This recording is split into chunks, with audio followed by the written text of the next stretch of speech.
नमस्कार.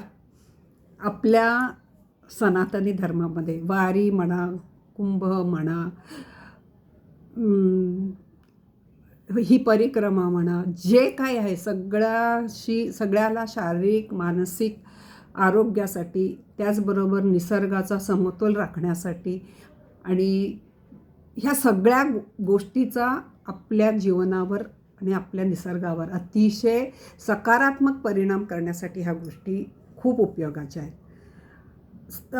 चालून जेव्हा आपण परिक्रमा करतो त्याच्यामध्ये नियम आहे. सकाळी 6 किंवा 5, हल्ली लोक 5ला उठून जातात, पण पूर्वी 6 ते 6 हा नियम होता. सकाळी 6 ते संध्याकाळी 6पर्यंतच चालायचं. कारण का, तर 6 नंतर निशाचर प्राणी आहेत वगैरे, पक्ष्यांना त्रास होऊ नये, आपल्या आवाजाचा पक्ष्यांना त्रास होऊ नये, निशाचर रात्री बाहेर पाणी प्यायला वगैरे पडतात, तर त्यांना आपल्यामुळे त्यांच्या आयुष्यामध्ये त्रास होऊ नये आणि आपल्याला त्यांच्यापासून धोका होऊ नये. या दोन्ही गोष्टी म्हणजे एकमेकांशी खूप समतोलता राखून ह्या गोष्टी केलेल्या आहेत. पण आता वाहनाने करतो त्याच्यामध्ये आम्ही कमीत कमी मला वाटतं 15 दिवसामधले 7-8 दिवस तरी रात्री आमचं वाहन आमचं पुढच्या टप्प्यापर्यंत मुक्कामाला चालू राहायचं. म्हणजे आम्ही वाहनामध्ये प्रवास करत असायचो. म्हणजे जे परिक्रमेच्या अतिशय चुकीत नियम आम्ही तो मोडलेला असायचा. पण आपण रस्त्यावरून जातो, नदीच्या जवळून नाही, कारण सगळे रस्ते नदीपासून लांब आहेत.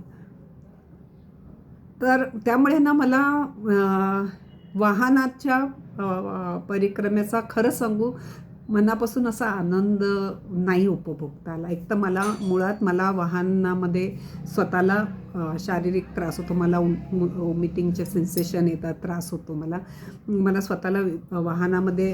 ट्रेन आवडते पण बसमध्ये मला जमत नाही. पण ह्या वेळेला बसमध्ये मला तसा त्रास नाही झाला. पण नियम सारखा तोडतोय. पुन्हा मी म्हणाले ते पाण्याच्या बाटल्या बघून मला खूप, आपण निसर्गाचा ऱ्हास करतोय, आपण कुठलंच परिक्रमेतले नियम व्यवस्थित पाळत नाही. कारण परिक्रमेमध्ये सकाळ संध्याकाळ झारीची पूजा करणं अनिवार्य आहे. नर्मदा अष्टक आम्ही बसमध्ये म्हणत होतो, पण संध्याकाळी त्याची पूजा वगैरे व्यवस्थित होत नव्हती. सकाळी पहाटे अंघोळ करून पूजा करणं, ह्या सगळ्या गोष्टी एक हे आहे. हां, त्याचबरोबर वाहनाने पूजा केली त्याच्यामधले प्लस पॉईंट पण सांगते. आम्हाला रोज नर्मदा पुराण ऐकायला मिळायचं. सामुदायिक आमचं नर्मदा अष्टक म्हटलं जायचं. सामुदायिक आमची नर्मदेची पूजा व्हायची. व्यवस्थित आरती वगैरे व्यवस्थित व्हायचं. त्यांनी कन्याभोजन व्यवस्थित करून घेतलं, कन्यांना बोलवून. मग त्याच्यामध्ये एकदा सत्यनारायणाची पूजा करून घेतली. एकदा सांगितलं ना, पहिल्यांदा ऐकलं की नांदी श्राद्ध हा प्रकार करून घेतला. आणि म्हणजे त्याला तुमची तिथी-भीतीचा प्रश्न येत नाही. तिथे आपण देवाच्या ठिकाणी, नर्मदा ठिकाणी जाऊन जी नांदी श्राद्ध केलं तर सगळ्या पूर्वजांना शांती मिळते, असं त्यांचं म्हणणं होतं. ते आनंदी श्राद्ध असं त्यांचं म्हणणं होतं. आणि अजून एक महत्त्वाचं केलं म्हणजे आपण गंगा आणि नर्मदा वगैरे आणली घरी की त्याचं एक पूजन करतात आणि वाटली जाते. आता हल्ली कोणाकोणाला घरी आल्यावर पुन्हा नर्मदा याग करायला होत नाही, म्हणून ज्यांना पाहिजे त्यांना नर्मदा याग स्वेच्छेने होतं.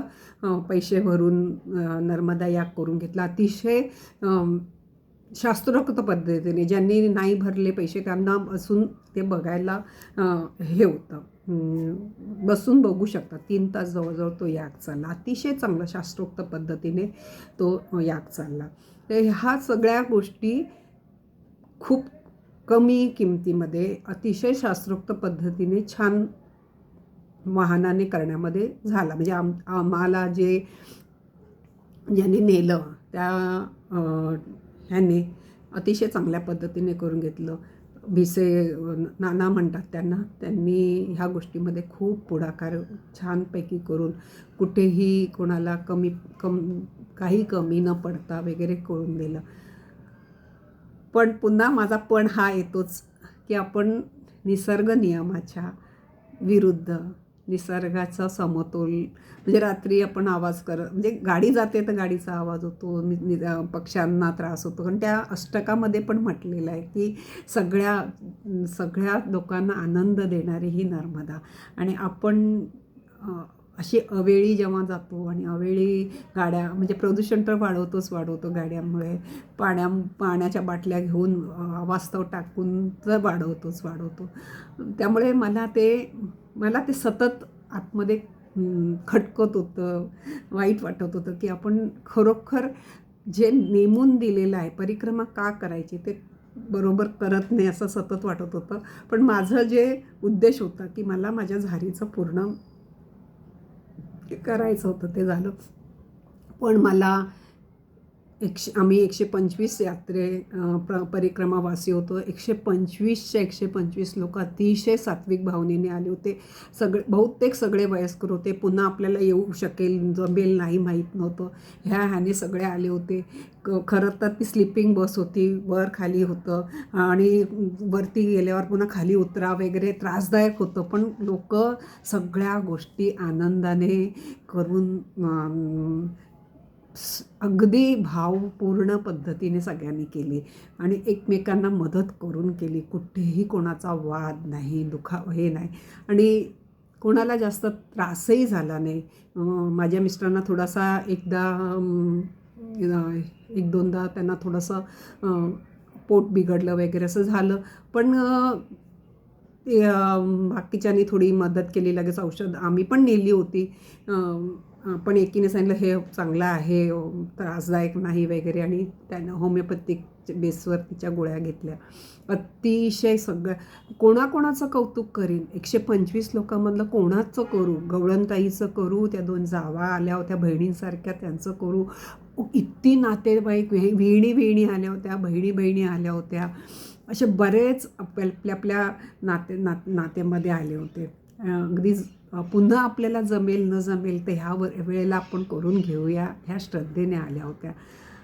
आणि त्यातल्या कोणी चालून केली नव्हती, त्यामुळे तो चालूनचा जो आनंद मी उपभोगला आहे त्यामुळे माझी थोडीशी, मी दाखवली नाही कोणाला नाराजी, पण माझी थोडीशी सतत म्हणजे माझ्या नवऱ्याकडे मी म्हणायची की मी करताना आम्ही असं केलं, पहिल्या दिवशी आमचं असं झालं, दुसऱ्या दिवशी आणि ह्यांनी एक सत्यनारायणाची पूजा पण करून घेतली आणि आम्हाला द्यायच्या वेळेलाच सांगितलं होतं की सगळ्यांनी एक जरीची साडी घ्यावी म्हणून. तर मी अतिशय मागच्या वेळेचा माझा चालूनचा अनुभव असल्यामुळे फक्त 3 पांढरे ड्रेस आणि 1 जरीची साडी असंच घेऊन गेले आणि तेवढ्यामध्ये आटोपशीर पद्धतीने मी आले. बाकीच्यांनी अगदी माहीत नसल्यामुळे म्हणा किंवा प्रत्येकाला रोज नवीन घालायचा हौस असल्यामुळे म्हणा भरपूर लगेज होतं आणि आमचं लगेज दोघांचंही 3 ड्रेस आणि 1 पजेसाठी म्हणून असं होतं. आणि मी माझी लग्नाची शालू घेऊन गेले होते की मातेला मागच्या वेळेला तू माझी परिक्रमा पूर्ण नाही करून दिली, तर आता पण मी जोडीने शालू घेऊन येते. आणि आम्ही ओंकारेश्वरला आमची ती परत आल्यावर पूजा केली. त्यावेळेला आम्ही ओंकारेश्वरला मी शालू घालून दिवसभर शालूमध्ये ओंकारेश्वरला मी बागडत होते. म्हणजे मला बरं वाटलं की चालून नाही तर नाही, अशी तरी माझी पूर्ण करून घेतली. ममलेश्वर, ओंकारेश्वर, मानधाता सगळी परिक्रमा माझ्याकडून व्यवस्थित करून घेतली त्याबद्दल. तर पण मी पुन्हा सांगेन नर्मदा मैयाला आणि नर्मदा मैयाचे ज्यांना प्रेम आहे त्यांना खरंच जमेल त्यांनी चालूनच करा. मला मैयाला माझी प्रार्थना आहे की माझ्याकडून करून घे मैया, चालून घे. नाहीतर मग आता मला एका भाऊंनी सांगितलं की तुम्ही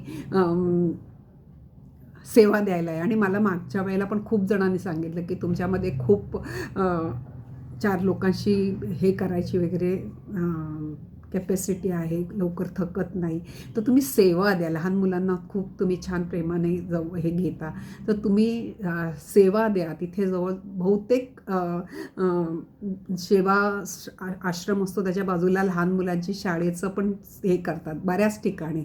तर त्या मुलांवर तुम्ही राहाल, तुम्हाला बरं वाटेल. तर बघू देवाने तसं केलं तर माझं नक्कीच नर्मदा मायाच्या मनात असेल तर मी नक्कीच पुढची एखादी कमीत कमी सेवासाठी तरी 15 दिवस जाऊन सेवा तरी देऊन येईन. बघू, सगळं कसं नर्मदेच्या मनावर आहे. आता मी थांबते. पुन्हा पुन्हा मी सांगते, चालत करणं म्हणजे आजीने वगैरे चांगलं गहू नाचणी भिजवून सत्व काढून आटवून केलेले कुरडया आणि वाहनाची म्हणजे मैद्याची मॅगी. पण आता ॲडव्हर्टाईजमेंटमुळे म्हणा की वेळ कमी आहे म्हणून म्हणा, फॅशन म्हणून म्हणा, मॅगीचेच दिवस आहेत. कुरडयांना विचारते कोण. बघा, तुम्हाला माझं पटत असेल, तुम्ही माझं ऐकता त्याबद्दल मी खूप आभारी आहे.